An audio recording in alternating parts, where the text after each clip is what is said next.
Good afternoon, Scott Redler, T3 Live. Welcome to today's recap. It is Thursday. It's been a long 4 to 6 to 7 sessions. Over the course of the past week or so, there's been some volatility.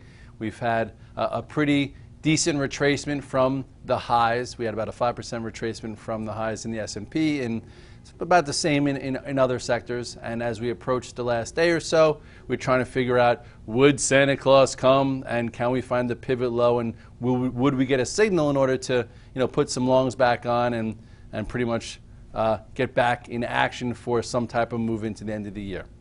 So yesterday, I don't know, somewhere around noon after the past two sessions, every time we've tried to be long, they've tried to beat the what out of you into the close, so nobody would want to be long, and that's what these algos are there to do. They're there to try and make you second guess all of your thoughts, make you not get involved for a potential move, and then once the move happens, they don't want to let you in whatsoever. So yesterday, I tried to say that I do think that, or the last few sessions I said, I don't think this is October. I don't think we're going to be down 9.5%. I think we're going to find some support somewhere around the 50-day, somewhere around 1980. People will beat me up because we went a little bit below 1980. But see, some kind of signal to springboard off of. So it felt as if yesterday you had participation from oil, some oil names. You had high beta tech bouncing a little bit. You had Fed day, and we had all the ingredients to close well and then start the move. And you never know where the move is going to go. But if you're on the right side of it, it doesn't really matter, as long as you're not fighting it. As long as you don't have an opinion. You're like, it can't go up any higher, or can't go up because the oil is down, it can't go up because Russia sold off, or it can't go up because centrally planning is just not going to work. You know what? That's not what we're here for. We're not in business to figure out what the world needs in order to make it go around. We're here to figure out how we could participate and what signs and signals we've been taught to see in order to participate in a way that makes us feel comfortable. So anyway, yesterday we got the close in the low. Close in the low, that's what some others would have liked to have thought. The close in the high. And then today we had follow-through. And it was big follow-through. Follow-through to the point where some people are like, this is too much. From yesterday to today, I got to just short. I'm just going to short the open. I'm going to keep shorting it. This is crap. I don't care what Janet says. It's low volume.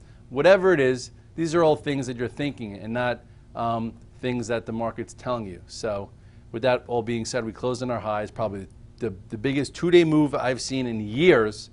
And hopefully you are on the right side of it for as much as you could be, because I know for me, I sold my longs a little early today, held some Apple, still in BABA options, but I got rid of my spiders probably a little bit earlier than the rally lasted for, but it doesn't matter. It was a great day and a half move, and then there was other trades along the way, and hopefully you participated and you have a smile on your face because it's holiday time.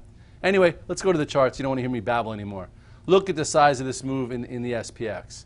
This was yesterday, by the way. This day engulfed the 3 days of action. This day took back the negativity. It engulfed the 100-day, the 50-day, and should have got you out of your shorts. Okay, if you switch some gears when the market started to sell off, which a lot of us did and got tactical right here at the 8-day, you then have the opportunity to test lower moving averages. And I think right around here, remember we were like, I would love to see 1980, and it was pretty damn close. Over the weekend, 1980, $55 oil, whatever it was. And then finally, you had a nice move, and then power. This is crazy power. This took people, or took the market further than even the bulls would like.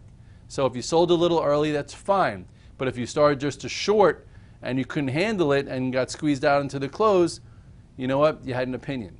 So with that said, look at the size of these two bars. You have 2 days just engulfed, 1, 2, 3, 4, 5, 6 days. So 2 days to 6 means a lot more power. So when we came in today, I said, let's see what type of gap we have and how much of the gap remains unfilled to figure out the strength, the composure, and the power. And the gap, I think it went into the gap by 20 cents, and then it just exploded. So if you go to the spiders, which has an out of sequence trade, you can't, this really did not happen, so take this out of the way. Okay, you had a range. What happens is if you came in flat because you don't take risk overnight, you had to figure out what to do. So there was a minor trade on the 5-minute chart. a minor short into the 205 area, which we talked about. That's where we put 205.38 or something, and came in, went in to fill the gap by 10 cents, and then you had your igniting bar.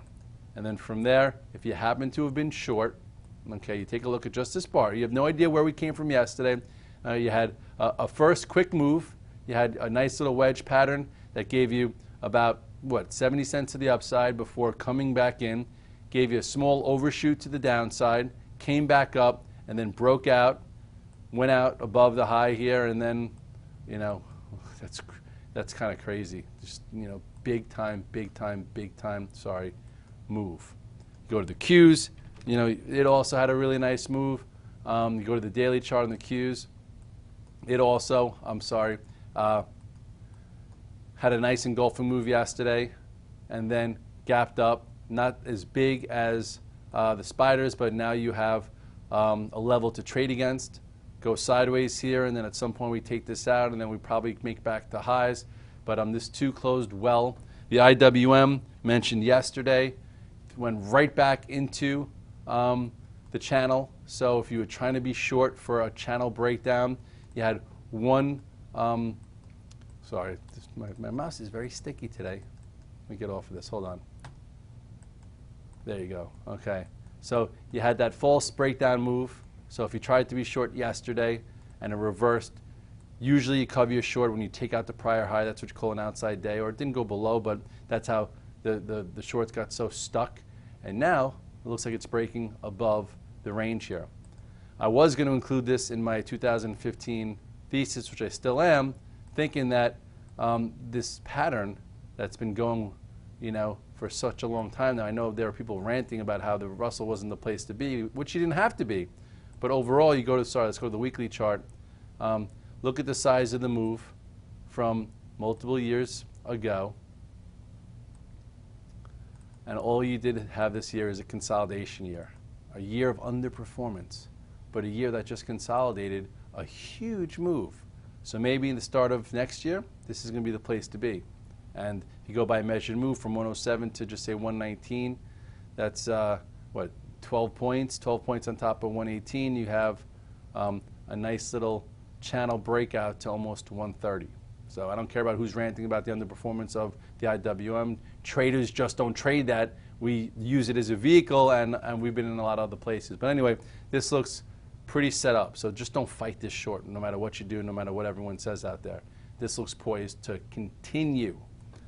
Okay, let's move on. The banks had a nice little move.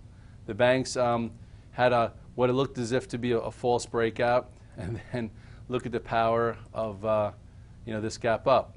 It also closed on the highs above the prior high, gave you a nice gap up, and closed near the prior high here. So the banks are back in action. Let's just take a look at a few. Goldman Sachs, big gap to trade against.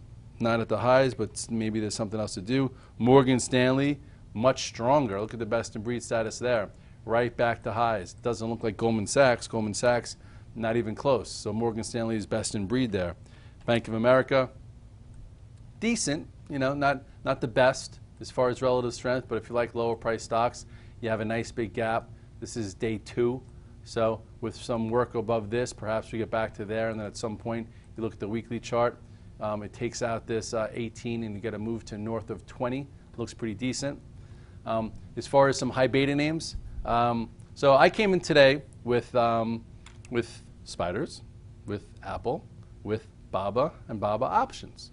So in the first half hour or so, I was out of my spiders. Great move because I was trying to figure out if there was a spot to maybe be short against for tactical cash flow. And I found that spot in the beginning. And then I was like, you know what, it's not worth it. Did the same thing with the XLE and OIHs. Both of them happened to fill their gaps. So there was a great tactical trade on day 3 up. You just couldn't overstay. You're welcome. You couldn't press at the lows. That's why you call it tactical. You play the ranges. And, again, within the half an hour, done with the spiders. Tactically covered some XLEs, and I actually got out of Apple and BABA because BABA wasn't showing me signs of strength because of the 460 million share lockup. And Apple also was a little wishy-washy. But then after an hour, I was like, you know what, Baba, not ready. Maybe it's the lockup. I'll stay with my options that I bought a few days ago. Stock I could always revisit. It's January 17 options. But Apple acted well, so went back in it, and it closed pretty well. So anyway, Apple still looks really good. Let's go to, this is your weekly chart, which looks like it just turned up. I talked about this descending channel many times, and now he closed on highs above it, looking pretty good. And it's got a lot of room all the way back here. I don't know if it gets back to here before the end of the year, but why not at least, this 115. BABA, a little bit different. Okay, red bar today, but not the end of the world. I think we bought pretty much in this little area there. So to sell some into strength, and then when it went negative here, why not? It still closed okay, it's just not a lot of momentum. So we'll see what happens. Let it go above this, let all the shares come in, let the shorts pile up, and then I do still think it's going to go. This too here had a few different false breakouts before finally getting some momentum and getting to our 120 area. Anyway, with that said, just give this a little space. As far as, there were a lot of other names out there that were kind of broken and like, all right, maybe we get 2 days of a bounce in high beta land. So, give it the room. If you bought it yesterday, look for spots to potentially sell, not just blindly short. Let's just take a look at what happened in some of these names. Tesla still has room. Okay, outside days are meant to switch some gears, and with Tesla, we talked about the outside day. Went below a prior low, closed above a prior high. Get out of your short, maybe get long. Nice little gap up to see how it builds. This level looks like it could be next to 200-day. We'll see if there's resistance there. So if you have to be short or you want to re-short, maybe give it some room. This was your ideal short when it broke below the 8 and 21-day. Now it's having an oversold bounce. What did Google do? Nothing great. It's still broken. But why short it the first day up? After a little bit of a bounce, maybe wait till here. Netflix, what did you do? Same type of thing. Decent day yesterday, didn't close on highs, still broken. So you have a crazy great day in the market, but a lot of these names are still have a lot to prove. But Baidu, which has been a little wishy-washy, that put that double bottom in, wasn't at the bottom end of the range, so relative strength is relative strength, and it acted a little bit better. So Baidu, this one I'd rather see you focus on more than the other three that I just mentioned. Here's your double bottom above the 150 and 200-day versus below. It's going to take a little time to get through resistance. If you sold it when it broke through this upper wedge when it lost the 8-day, there's been a little opportunity here, but it's still nothing great, but something to do. Let's see. What did Facebook? Facebook, that tends to try and get people really thrown off before it makes a move. 2 days ago, showed some relative weakness. We stopped looking at it and focusing on it, and then today, people would think they could short the open and blast it away. I did not trade Facebook once today. I'm not proud of that because it would have been a great long, but I also didn't fight it like some traders out there who are like, oh, I'm just going to short it because it doesn't look great. But meanwhile, it likes to throw everyone off. And now you look at Facebook, right back in action. You had this little 2-day down move. Now it's been engulfed, right back at resistance. At some point, maybe you get a clean move above this, and here is the highs. This is one of the high beta names that's the closest to the highs. So you never really want to short and have a short thesis on something that's above the 150 and 200-day. Look at that, above those moving averages. Is Google above those? No, it's below. Is Netflix above those? No, it's below. Is Amazon above these? No, it's below, and all these things did not close near highs. They closed on lows. So what you want to focus on strong days are stocks that are strong, and this one happens to be still constructive. Choppy, but constructive. What did LinkedIn do today? Let's see. Wow, talked about this morning in the morning call. One stock that has a really tight pattern above the 8 and 21-day that is something in the game, and that was LinkedIn. Look at that clean move in LinkedIn. I wouldn't be surprised if at some point before end of the year that gets taken out. Nice descending channel, clean break, above the moving averages. That's what you look for. As far as what other things moved today? I wish you guys could type in questions right now because I don't have much else to show you or look at. Let's look at the TLTs. TLTs, a lot of people wanted to buy it on this day, and I said wait for a pullback to the 8-day because that's what this trend has been tracking. The 8 and 21 day, very extended. So if you waited or you sold strength after day 1, 2, 3, 4, 5, because we tend to buy a day one, actually this is your day one, no, actually this maybe this one, you sell into that, so now it is below the 8-day.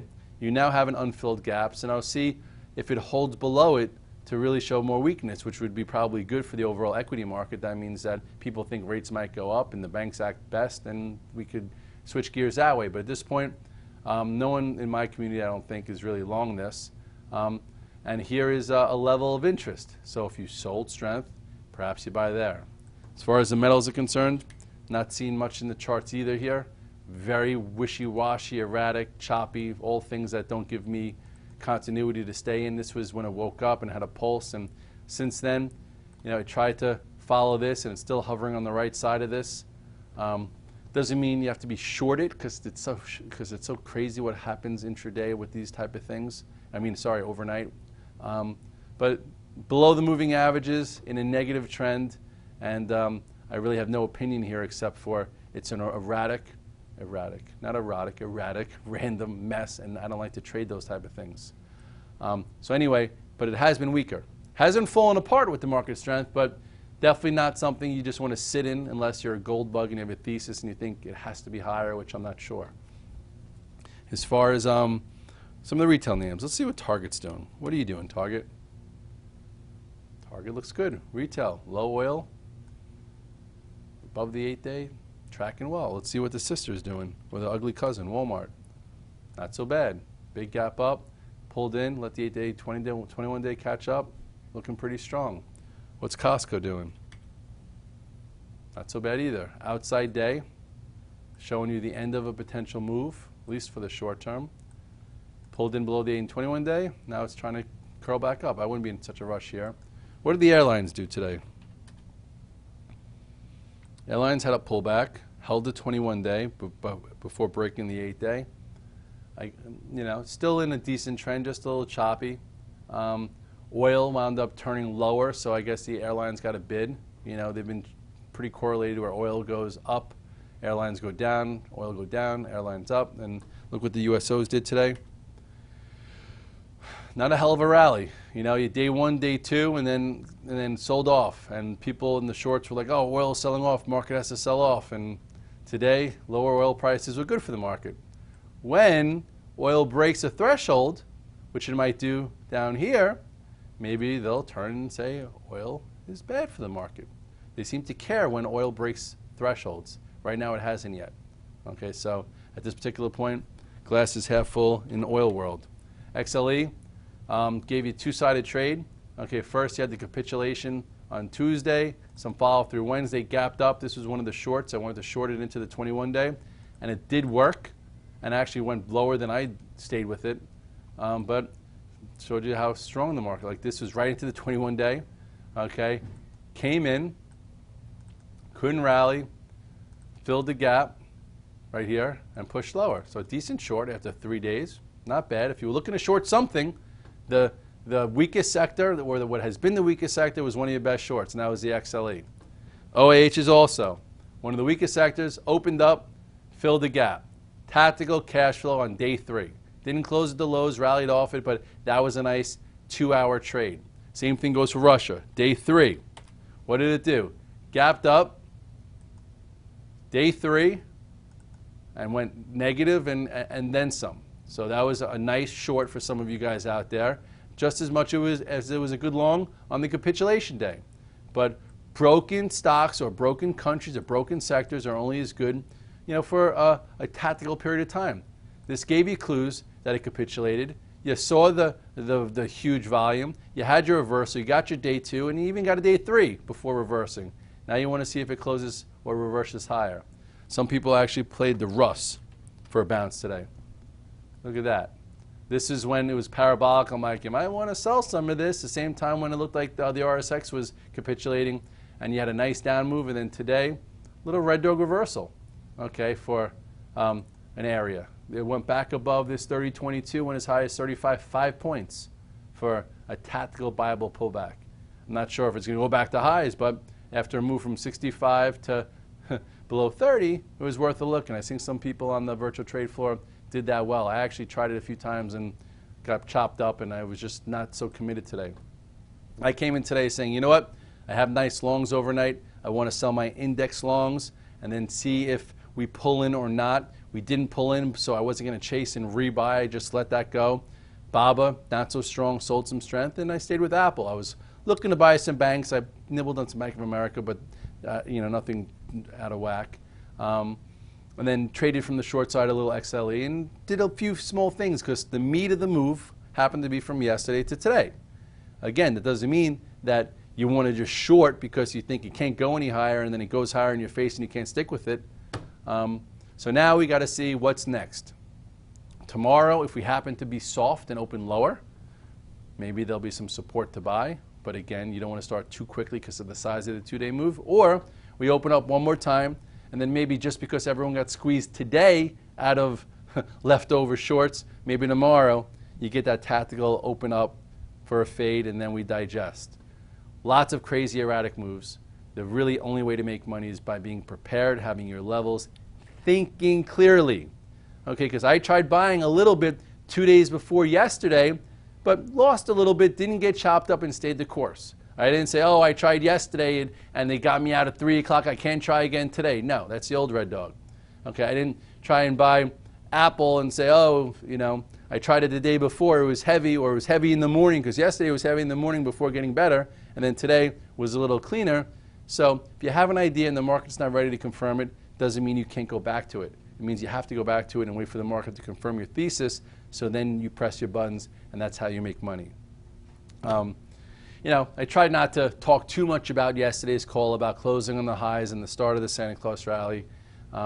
I do apologize if you happen to get 2, 3, 4 emails from T3 Live about the 2015 thesis, which goes over what I've talked about last year and shows how a lot of the picks actually wound up working out well. And I kid around that saying, maybe I shouldn't have traded. I should have just put my whole trading account in 7 out of the 8 ideas, and I could have made more money. But that's kind of true. And every year I've isolated a lot of good trades. You could Google Scott Redler 2014 thesis, 2013 thesis, 2012, and you'll see really good ideas come from it. And I hate the fact that we have to charge for it, but you know what? I have editors, and I have a staff, and we have compliance, and we have to keep the lights on. So we try and make it as cheap as possible so it's a non-event for you to order. So this way you have it. You could put to work whatever money you want to do, maybe once you read it, or wait for my ideas to get confirmed by the market, and you'll see that with some of my backup reports thereafter. So if you happen to have not seen it, go to my link. You'll see what I said last year, what wound up working out. I'll go over last year, this year, so you'll get education out of it, which I think is more than worth the value of the $100 that I think it is for the year with a $50 discount. And then my 7 or 8 picks, maybe one of yours, because a lot of you guys sent me all your picks, your best picks, and I'm going to choose one. And at least puts you in the right mind frame of what I'm thinking, and then when the market confirms it and I act on it, you'll have conviction to say, wow, Red Dog said that in his thesis. Now he's long. Now he really loves it. And I nibbled a little bit. Now it's time for me to get in there with some kind of size and swing the bat a little harder versus a little softer. So if I were you, I would purchase it. It's something that's, again, very nominal. And if not, no big deal either. So it's all up to you. We all make decisions that help run our lives. I'm rambling. It's Thursday. It's been a long week. It's been a really good 2 days. I hope you enjoyed the last 2 days. Put myself out there. If I was wrong, I'm sure someone would have cut and pasted all my tweets and put it out on their Twitter and tried to make me look bad. And I'm sorry that didn't happen. And I wasn't scared that would happen, because I'm going to tell you what I think whenever I think it and not be scared of the ramifications, because I'm telling you my honest opinion on what I feel, and what I feel is pretty much comes from 14 years of experience from looking at the tape every single day, waking up at 4:45 and studying the price action, and you develop an intuition, and I try and pass that along to you guys and have you develop your own. And what's going on over here? Wait, let me go on this side. You have the tree, you have Hanukkah, you have the holiday season, and you better enjoy it because it goes by fast. Have a good night. And tomorrow I will not have a morning call, but you'll have an abbreviated note. Have a good night.